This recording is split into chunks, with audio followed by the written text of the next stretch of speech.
Hello and good evening everyone. So thank you for coming for this evening meeting session. So the purpose of the meeting is to discussing about yesterday's case. As you may concern, our FIN Bank ATM machine, which located in USA 10, had been hacked by some Latin American group. So I received the order from upper management to assemble you guys based on your expertise to investigate and find a solution for this case. First of all, let us hear from Mr. Zarif, who is in charge of physical security in our team. Can you tell us the details about yesterday's event in physical term? Thank you, Mr. Raouf. First of all, 10 minutes after I arrived at the scene, the police came. The police start to investigate by interviewing the security officer regarding the incident. The police also asked to see a footage of the CCTV of the ATM to ensure the time of the incident occurred and search for the suspect. The police also interviewed the possible eyewitness to get information regarding the incident. And one of the chief Malaysian Bukit Aman Commercial Crime Investigation Department revealed that the suspect used a computer malware known as ulssm.exe to hack into the ATMs. The suspect were found to have opened the top panel of the machine without using a key and insert a compact disc into a machine processing machine, which caused the ATM system to reboot. They also used a keyboard to hack into the system and take out the money. According to system engineer of bank, up to 40 notes could be taken out in a single transaction. It takes time to take all the money out. And the last, police said it is easier for them to do so due to no security officer during the incident. Okay, thank you for your explanation, Mr. Zarif. So we know how the criminal physically inserting the malware into the ATM to exploit it. So in terms of the system base, Mr. Ime, as a information security in our team, can you tell us how the system is exploited? Thank you, Mr. Raouf. Okay, I will explain about how the malware infected the ATM machine. Okay.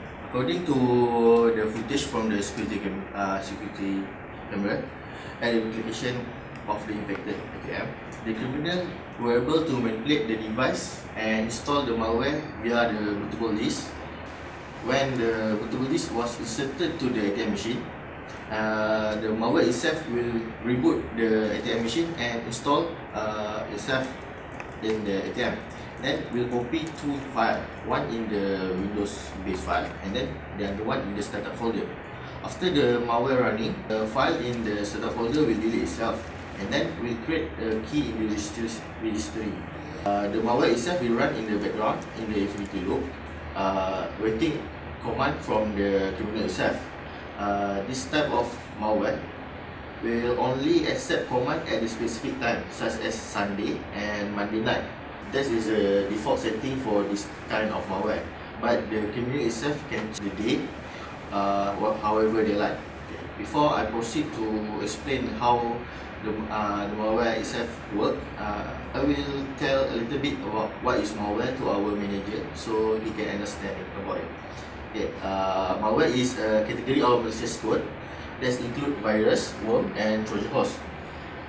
This type of malware will also seek to exploit existing vulnerability in operating system.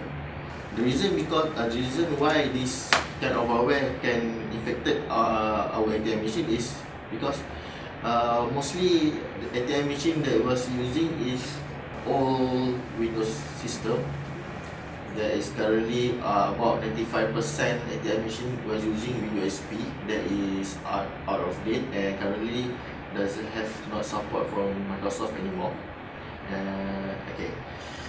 And the malware also work to remain unnoticed by actively hiding or by simply making the operation system unknown to the user. Thus, we hard to detect this type of malware. Okay. The malware inside the bootable disk is a kind of backdoor malware that is already famous in kind of malware that infected ATM manufacturer major of ATM machine that's running Windows 32-bit type. This type of malware use several sneaky technique to avoid detection. First of all, it's only active at a specific time at night, and then it use a key-based random activation season key. Without this key, nobody can interact with this infected ATM. The criminal itself using a season key password, where only the criminal itself know the algorithm to generate the password on that time. So it's not using a fixed password where anybody can have an input and can draw. No, it's using a generate algorithm where the criminal itself own it. And then when the key is entered correctly in the season key, the malware itself will disable the local area network. Thus, it will disable the alarm on the ATM machine, and to prevent the remote investigation where they can detect what happened to the ATM machine itself. After that, key is entered correctly in the season password, the malware itself will able to display information on how much money available in the ATM machine itself. And then the criminal can select which one of cassette they want to draw the money from the ATM itself. Okay, from my suggestion, we should upgrade the operating system on the ATM itself. We should not use the older system. If you want to still use the Windows base, we should use the latest operating system of Windows base, or we can use another type of operating system such as Unix or Linux, which can have better much protection in the security. So that's all for me. Okay, thank you for your explanation, Mr. Emil, such an clear explanation. So we've heard the method from the physical aspect, from the system aspect, and I've heard also there's an attack from network-based attack. So Ms. Adawiyah, you as a management information security, can you tell us a bit about, can you explain to us about how the network-based attack is happened? Okay, thank you, Mr. Rauf. Okay, for your information, another method that can be used by the attacker or hacker for the ATM hacking, they can use SMS, which is this method is found in Mexico. Okay, first they will use Proteus Trojan, which allows the cyber criminals to simply send an SMS to the compromised ATM and then walk up and collect the dispensed cash. Okay, how it will works? There are about 6 steps. Okay, firstly, they will install the phone and Proteus Trojan, which is connecting the mobile phone to the machine with a USB cable and install the Proteus Trojan. Okay, secondly, the attacker will send SMS commands, which is for the first SMS, it will contain a valid activation ID to activate the Trojan host, and the second one, it will contain a valid dispense command to get the money out. And the third one, the SMS command which pass through the TCP/UDP packet, which is where the USB port as the USB tethering. Okay, for your information, TCP/UDP is the transport layer in OSI model, which is where the software and the transport layer is responsible for establishing temporary communication sessions between two application programs, and delivering data is requested by those applications. The transport layer receives data from the application and breaks it into chunks called segments and sends them to the network router for delivery. 2 transport layer protocols are used on the internet, which is TCP and UDP. Okay, TCP, which is Transmission Control Protocol, is used for application in which reliable connection between hosts are necessary, and it will check for the transmission errors, lost packets, packets out of order, etc., and tries to automatically correct this without bothering the application program. And it also does flow control, slowing transmission if it's too fast for the receiver. Okay, the next one is UDP, which is User Datagram Protocol. It's an unreliable transport protocol with no session or flow control and optional error checking. And UDP, it just sends packets as soon as requested and forgets about them. Okay, this is where TCP UDP packet is where the mobile attached inside the ATM detects valid incoming SMS messages and forward them to the ATM as a TCP UDP packet. Okay, fourthly, the network packet monitor, which is NPM module coded in the Trojan, receive the TCP UDP packet, and if it contains a valid command, it will execute the broadcast. Fifthly, amount of the cache withdrawal is pre-refigured inside the Trojan host itself.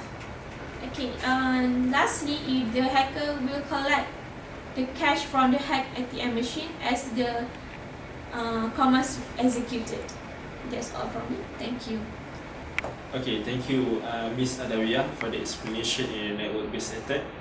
So we've already in the 2 or 3 phases in our investigation of the CSET team. So, Mr. Iqbal, as an auditor in our team, you are responsible in making sure we follow the procedures. So based on your observation so far, are we actually following the procedures? And what is your, do you have any suggestion? Okay, thank you, Mr. Rauf.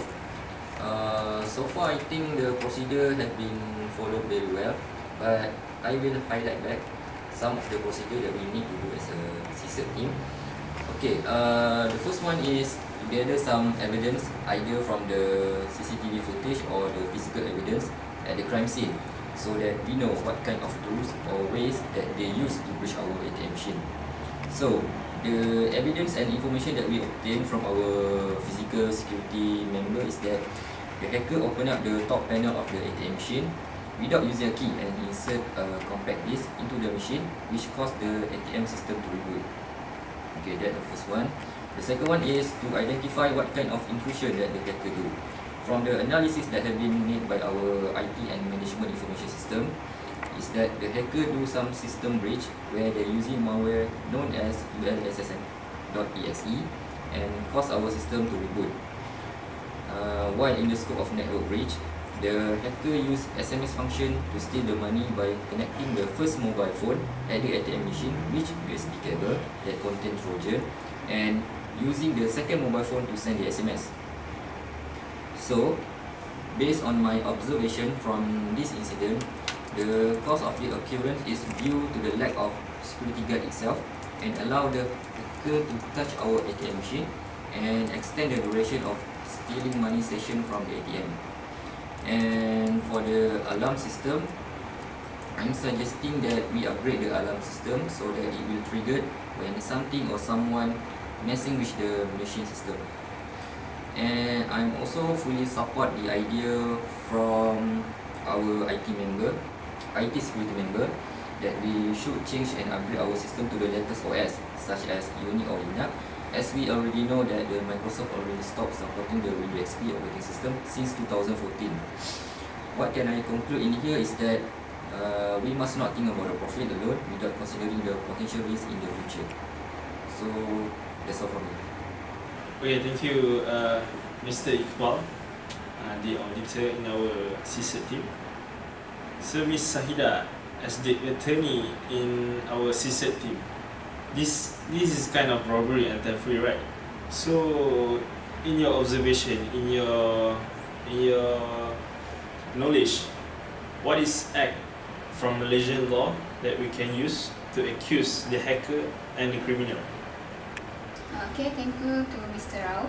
I, as attorney for this team, we decide this crime is under cybercrime 1997, which is where in the part 2 of the cybercrime act note that a person shall be guilty of an offence if he causes a computer to perform any function with intent to secure access to any program or data held in any computer.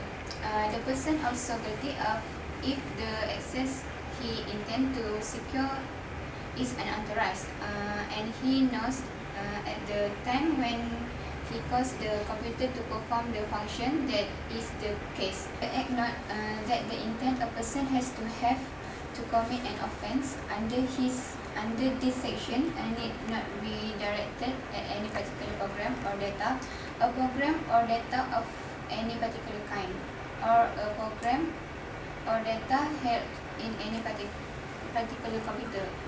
Also, we can find them not exceeding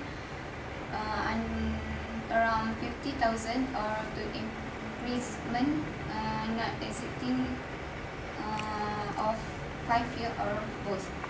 The Selangor Commercial Crime Investigation Department spokesman said this investigation is still going on. In the meantime, police were able to recover one of the ATM card which has used by the hacker to withdraw the money. Based on the CCTV recording, they insert the credit card into the slot and tap on the screen a few times. Then the money just come out. The CCTV show them opening the tap panel of the ATM using a common key before inserting the disk to infect the machine with a virus. As we know, the virus is ulssm.exe. So they block the ATM slot with the object like SIM card, paper or cigarette, but to stop other bank customer from. Since this was the ATM which was reboot to default, no customer data was compromised in the hack. Police are investigating the scene and believe the gang members are still in this control. Thank you for your explanation based on your expertise. So, as a manager for this CSET team, so I've had to make a decision based on my observation, based on your suggestion. So I've made some decision based on the procedure that we've taken. The first is we upgrade the alarm in the ATM machine. So we will insert some alarm on the ATM machine, so any kind of unauthorized access or unauthorized physical attack on the ATM, so the alarm will be activated when any unauthorized attempt on the ATM, and the police will be alerted. So the second is we will upgrade the OS. As we know, 95% of the ATM in Malaysia are using Windows XP, and we also, our company Affinbank also using Windows XP, so we will upgrade it to the latest OS. So any threat or any attempt, we will get updates and patch from the Microsoft itself. So the third is we will place the security officer there, because everyone can access the ATM. So we will place the security officer to guard the ATM 24 hours. So the last policy is we will update the firewall. So any network-based attack from the attacker, we can block and we can filter the packet itself. So after the discussion, after the meetings that we've held, based on your expertise, based on your suggestion and observation, so these are the decision that have been made and will be taken to the upper management, and we will exercise this decision immediately. Okay, I think that's all for today's meeting. So thank you for your cooperation, Mr. Zarif, Mr. Imam, Mr. Iqbal, Ms. Adawiyah and Ms. Sahida. And this meeting will adjourn at 3 p.m. So you may dismiss. Thank you for your cooperation. Yeah.